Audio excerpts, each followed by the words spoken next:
Welcome to the second introduction of the teams that compete in Legal Challenge. Today we have a very unusual country represented here. I think it's the first time we see the Republic of Serbia joining the semifinals. And could you guys please introduce your team? And I know that your team has a very enigmatic name, so the story of that name also, and generally like who you are, and then we'll start talking.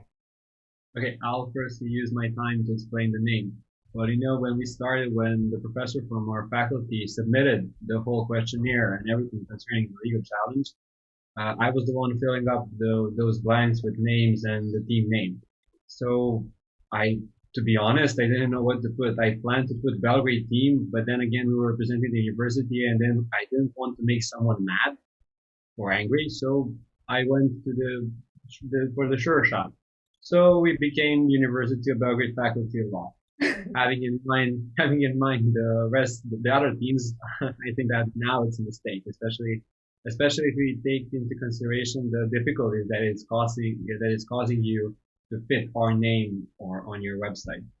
Well, I mean, to be honest, it's more difficult for me to remember some other team names. I was today typing and I was like, what is the name of that team? Is it Big Stone, One Stone, Two Stones?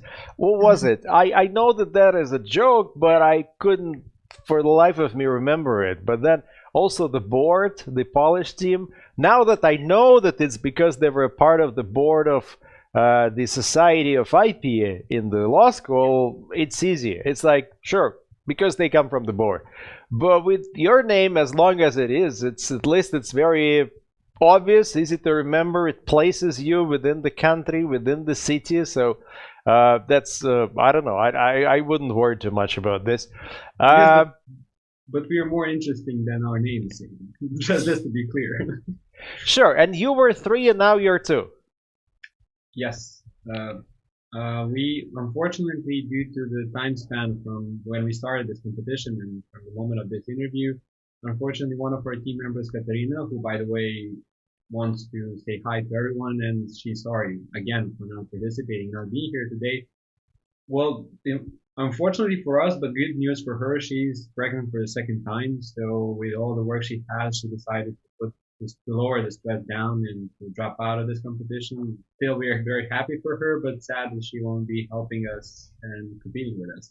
I think we're very, very happy for her as well, because Alma is in the same club as a mother of 2, and I, as a father of 2, am in the same club. So we totally welcome her into this club, and maybe she can go up. We have some people on the summit. I think last year we did this question: how many kids do you? We didn't even ask how many kids do you have. We said, what is your biggest achievement or something? And quite a lot of people said like my biggest, my 5 kids. And you're like, what? Because sometimes it's pretty obvious that there is this tired guy who just, sits down and he wants to sleep or stay there, and you know that he's got 6 kids at home maybe. But those like totally unexpected. Some of those cases were totally unexpected, and then there's a bunch of people with 3 and 4, and you look at yourself and say, I've got only 2. I mean, I'm not really like at the complete human level, but yeah, sure, getting it. But then every year we get, I think, 10 cancellations because of the pregnancies. Yeah, that's true. The drawback of working with adult people. Also with female and male representation. Like if we would run a male-only conference, then probably we wouldn't even know, But luckily, it's a mixed crowd, and so you see some people say, "Oh, I cannot come," or "Next year I'm coming, but I'm coming just for a couple of days because I got a kid," and so on. All right, so you were 3 and now you're 2. Very good. And how many people in your law school graduate each year?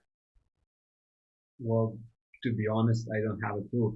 The interesting thing about the faculty of Belgrade, we enroll every year. Jelisaveta, please correct me if you're working at the faculty, but each year about between 1,500 people and 2,000 apply for the first year, but only about 50 or 60 finished in the 4-year period. Okay, so that's what I wanted to know. It's like 50 or 60 new lawyers minted every year. Yeah, but basically most of them finish law and never do law. I know some of them. Okay, but you work as a lawyer now. Yes. And yes, you also work as a lawyer in the United Nations. No, I'm not a lawyer. I went as an internship. But that's not legal in nature. That's like something general. Yeah, general, but I was, directed to legal stuff because of my education, but it was general.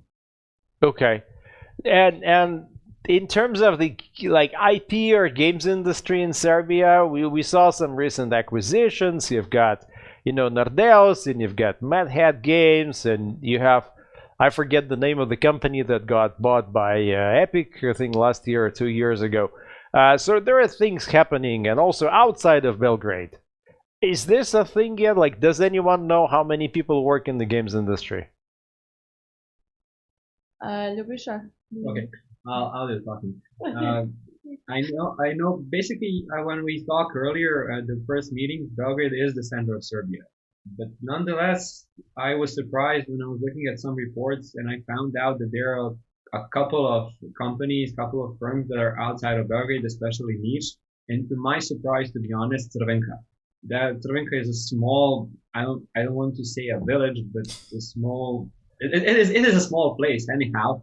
And still they have some companies working in the video game industry.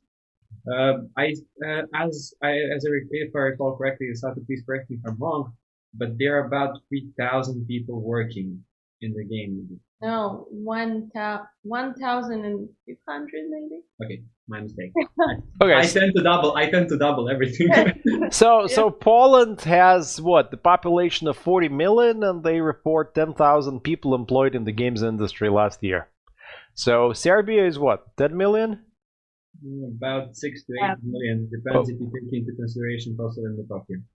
Okay, so that'll be what, let's say 6.5 times smaller. So you're pretty much on par. I mean, basically, pretty much on par. That's good. That's cool. Okay. Serbia has. I'm sorry to interrupt. I think like around 80 companies. That is quite a lot, and the number is rising. I think. Do you know a guy called Nikola Savic? He used to be a biz dev at Nordeus. Now he's working with the Serbian Games Association. So I used to work with him when he was at Nordeus, and I keep seeing all those updates on the Serbian Games Association. So it seems that the games industry is kind of shaping up. On the topic of villages, one of the Russian companies that is now valued about, I don't know, up to $10 billion, which is in free-to-play, which now I think has headquarters in Israel, but offices all over and studios all over, started in a village that is known for producing butter and having those little like wooden houses. So when I tell the name to my parents, they say, "Oh, we've been there 50 years ago. We did some fishing, and they have good butter."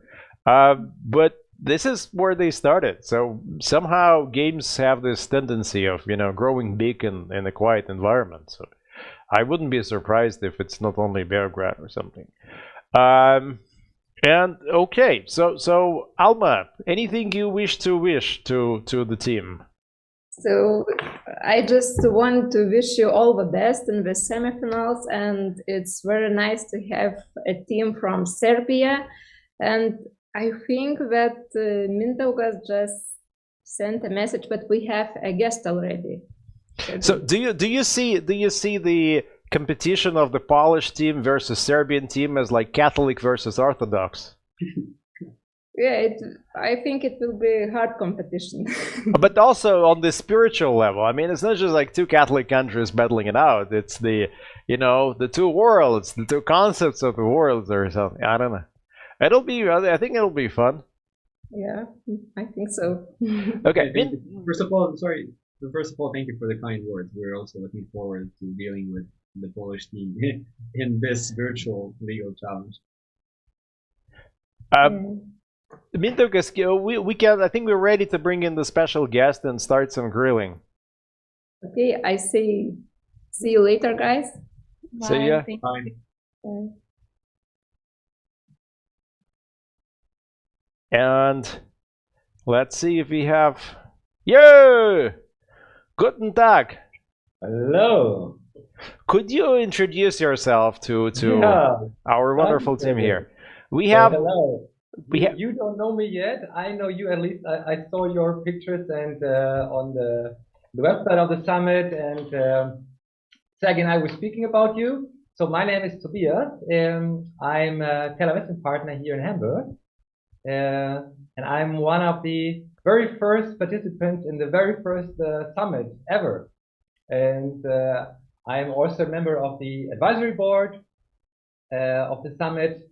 And I'm a very good friend of Sergey and Katya, very important. And I'm Sergey's lawyer. So, we went through some court cases together. Yes, that was a long time ago, but we did that. Yeah. Also, Tobias is the owner of some of the classic music. You can see in the background that he's got the Metallica poster, I think, from, I don't know, 30 or 40. That you gave me. I just see Essen and Birmingham and whatever. Yeah, München. Yeah. Oh, so Tobias, this is the team from Belgrade, and I think this is the first time we have someone from Serbia qualifying for the semifinals. In your work as a law firm lawyer, do you think in the last year it changed that the firms and the games companies are more open to not looking for a German lawyer for a German law firm, but accepting people from different countries? I think it hasn't changed last year. No. Everyone works from home, but everyone wants to be like, let's say, a German games company wouldn't hire a non-German lawyer. Yeah. Well, so you know that we advise so many companies that are not German based, and we help them to solve problems all over the world. For example, Monday and today, I spoke with a pretty large Turkish developer team about the issues they are having in China and when other places all over the world. But I have done this already 3 years ago and 5 years ago. So this is part of actually my daily business. So to help my clients, regardless from where they are, to solve their problems all around the globe. So for me personally, it hasn't changed, but maybe for other more locally focused law firms, maybe.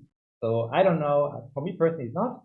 That's it. But that's also the benefit of this super summit. So you will meet so many lawyers from all over the places, everywhere. And if you are a good lawyer, then you can work everywhere. Maybe not as a licensed lawyer, but you can work from everywhere and help your employer to solve all the problems that may pop up around the globe. So and you will learn the right people at the summit. So it's a perfect place. So what do you think is essential for the guys if they want to practice in the games industry? I think you need some credibility. So you need to know video games. I think a certain passion for video games is also helpful. Although you will see later when the summit finally takes place that many of the senior in-house guys, do not play that much, unfortunately. But as an outside counsel, this helps a lot. You need to be open-minded. You need to have an international approach. And what is also very important, you need to be willing to have and see problems every day that you have never seen before. So there is no real routine. So it's always challenging due to new technologies, due to the globalization, due to crazy people, and sometimes even things like Corona or games that are advertised very heavily, but at the very end, once they are released, do not perform that well. So this was also something that I had in the last year, actually, end of last year. And we wrote some. I think that I know what you're talking about this video game that had some problem that was a bit hyped up and had to solve problems afterwards. Yeah. I guess we know what it is, and these are things that not typical. If you advise in real estate or finance, you probably have to deal with higher deal volumes. but the fun part is here, and here in the video games industry, you have a bigger influence on the daily business. Actually, this is what is very nice. So you can really, if you are really good and the client trusts you and involves you to a certain extent, you really can sharp the business model. That is the fun part, actually. And it does something. And for you guys, what is the most attractive part of the games industry? I mean, why not film? Why not I don't know, sports law? You have some sports, strong sports performers in Serbia. Yeah, I would say that exactly the most interesting part is that it's always changing, and it's something new. We have been studying volumes and volumes of book about something that was the same or almost the same in the last 50 or 20 years. So seeing how this is interesting and how this is always evolving and new issues that always makes you think outside of the box, that is something that looks very, very interesting. When it comes to me, I always remember my parents saying, stop playing video games, go to study and everything. So when I got to this age that I could decide what to do, I said to myself, why not try to do something new, especially in Serbia? Sure. Because Serbia, for example, has a problem that although it has a lot of tech companies and it's evolving in that direction, it doesn't have any higher educational institution that deals with video games or something, anything that is similar to it. So I thought maybe I can find my position and position myself in this new upcoming market of Serbian law business, or whatever you call it, in the video game industry, especially because I'm a huge fan of it. And not only because that you mentioned that you're involved in their business on basically day-to-day basis. I really like that because you get involved in everything. You have some sort of feeling that you're developing or participating in the creation of something new, especially when you can have a glimpse at it after everything is done and even play with it. Yeah. So to have a feeling that you're a part of it, especially when we're all lawyers here. We can create something like that, but we can help people that can create it do what are they best at. So, Tobias, a question for you. Yesterday we spoke with your friend Rafael. Yeah. And the Polish team, and there was a discussion about transitioning from a law firm to in-house position. Yeah. Where a part of the big difference is that in the law firm you wear different hats every day, and once you transition in-house, there's more consistency. You're doing the same thing, and you see the fruit of your labor, because today you solved something, 6 months later, or I don't know, you're getting sued for EULA that you wrote. So you see the whole cycle comes through, whereas as a law firm, you do this for one client and this for this client, and then maybe this doesn't even happen. Is this your experience? Yes and no. So it depends on the relationship with the client. So I have clients that I speak to every day. So, and I think there is no real difference of being inside, in-house or an outside counsel. But yeah, and I think I have a little more, as an outside counsel, I have a little more flexibility on what I do, and if I want to do something, and if I want to accept an internal or external client. Whereas in-house, you just have one client, and if you don't like the client, then you simply cannot fire the client, or you can, but usually the client fires you. I think it also depends on the size of the company. So if you have a large legal team like Wargaming does, the Roman and Katja, that's probably different from having just a small team consisting of 2-3 in-house people, where you don't have, where you need to rely on outside counsel to a very heavy extent, and it involves the outside counsel to a very large extent. Whereas when you have a large in-house team, you are a law firm maybe within a company, which makes it a little different. And I know that at least from many big German companies, they exactly follow this approach. They say we are a law firm within a company, and they also use timesheets, for example. So they have like an internal billing system. They are They are treating every matter as a real matter. Generally, this doesn't end well, no? Well, I've never worked in-house, as you know, so I have no idea. Maybe I don't know. Sometimes you get in touch with a huge company, and the huge company says, "Oh, we're not like using outside help for this because we have an in-house team." Well, let's say you guys are doing a film, right? This little video, right? So imagine that you have a marketing team, and your marketing team says, "Yeah, we can do it. We will bill you," and then they bill you for 10,000 euros for some little, not exciting trailer.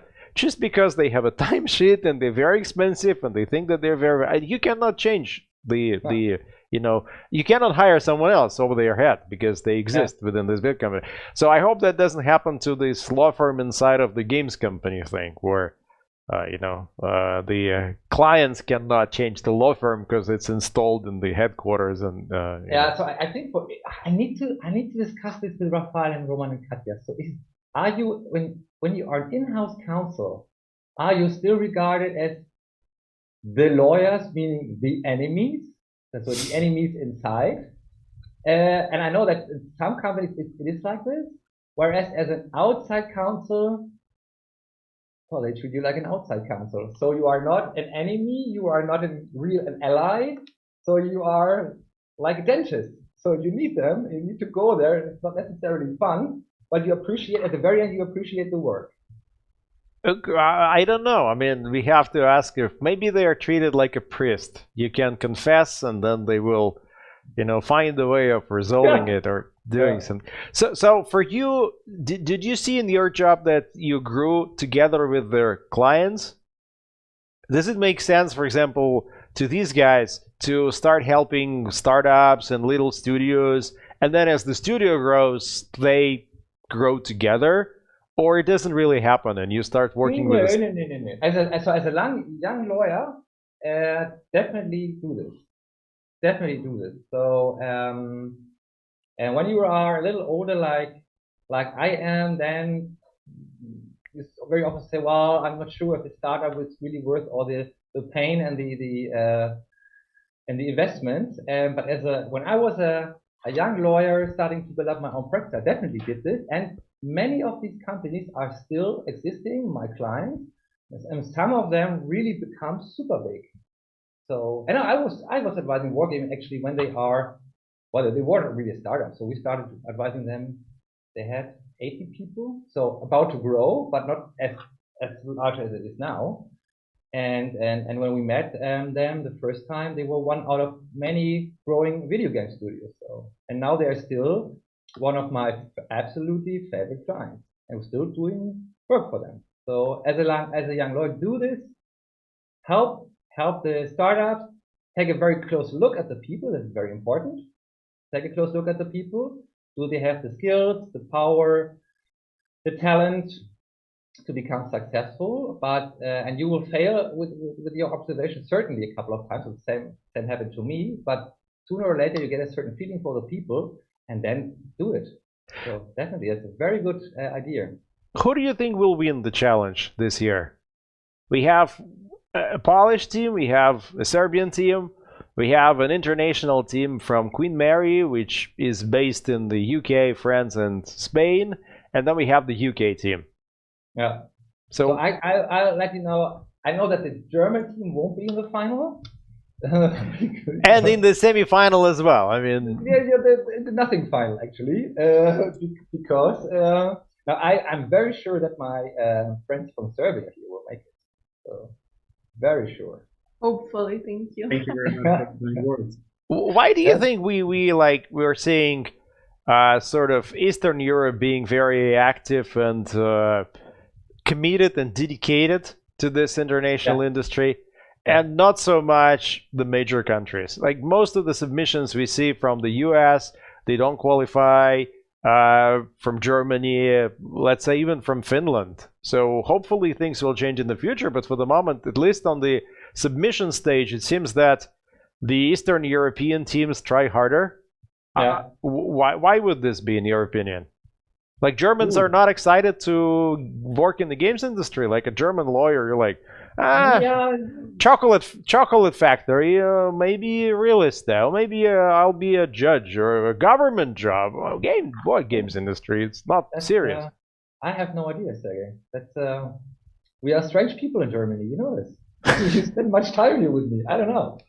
But I agree with you. So also take into account the past years is that Eastern Europeans are kind of a little more hungry and a little more committed, whereas particular UK, US students rely on the language because they obviously have an advantage if it comes to the English language. And so maybe do not spend that much time working on the content itself. But maybe it's just a cliche or. And for students, for law students in Belgrade, do you guys, like, is English common language? So you speak Serbian English. What would be the next language of choice? If someone speaks Serbian and English, what would be the most common next third language? I think English. Definitely English. But as a lawyer, I think next to English, German. French is on the last play. Sure, but I don't know what is the business between Germany and Serbia, or maybe Russian because of the similar languages. It's from the outside, it's hard to guess. I mean, you look at. But German is the #1 language in Europe by far. By far, yeah. So you have 80 million Germans, 10 million Austrians, 5 million from Switzerland. We have people in Denmark with the first language German, in Belgium, as you know, in the Netherlands. We have people in Hungary speaking German quite well, actually. Some people in Poland, there's a minority also in Poland. In Romania, there's a German minority.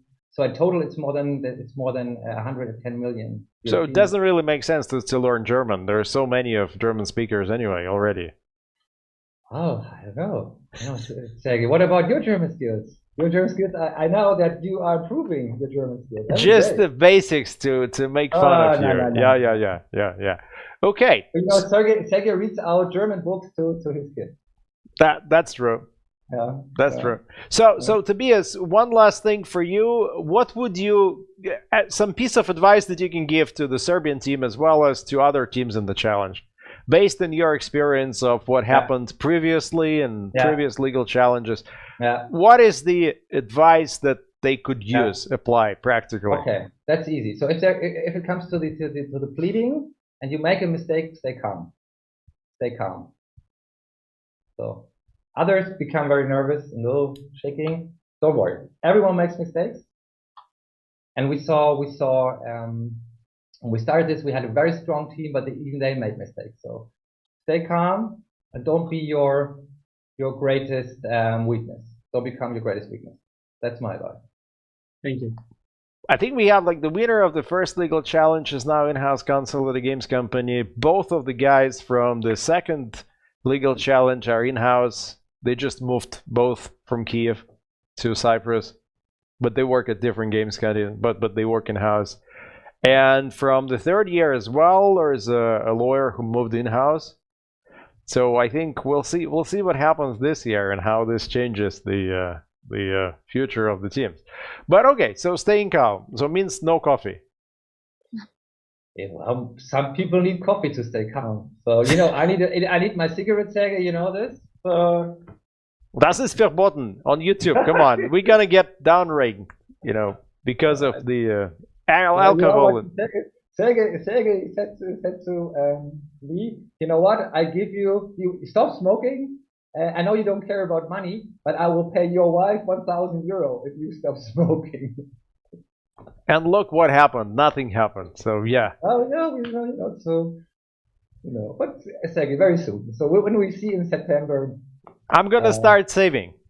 Yeah, but no. Let's go out for dinner. Okay. So in about a month's time, we will have the semifinals, one followed by the next day the other, and then by the finals. All of these hearings will be live streamed. So you guys can get all the 50 classmates from the University of Belgrade to watch it and support you. We will announce the results following the live stream on each day, and then we'll have the finals. And anyway, we will see you in the summit when it happens. Hopefully it happens in September and no changes depending on the vaccinations. But I think right now about 30% of the attendees already got vaccinated, mostly in the US, also all the Russians. And now we see that in the UK, I think it'll be another 4 to 8 weeks, and everyone in the UK will get their shots as long as they want them.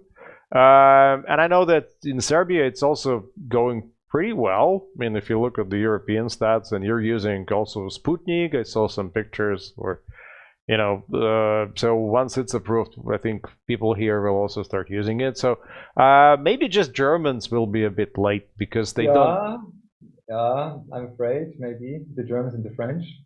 I saw the chart that says that Germans don't vaccinate on the weekends. It's basically UK goes like this, and Germany is like. Yeah, Germans don't work on the weekends. You know this. We are strange lazy people. I know. All right. So the best of luck to my friends from Serbia. Thank you. Yeah. It was very nice meeting you. Thank you. Yeah, and we hopefully see you in Vilnius later this year.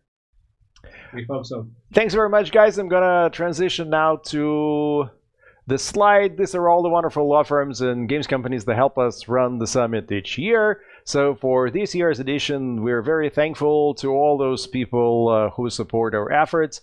And you will see on this YouTube channel the introductions to the other teams, and then followed by the semifinals and finals.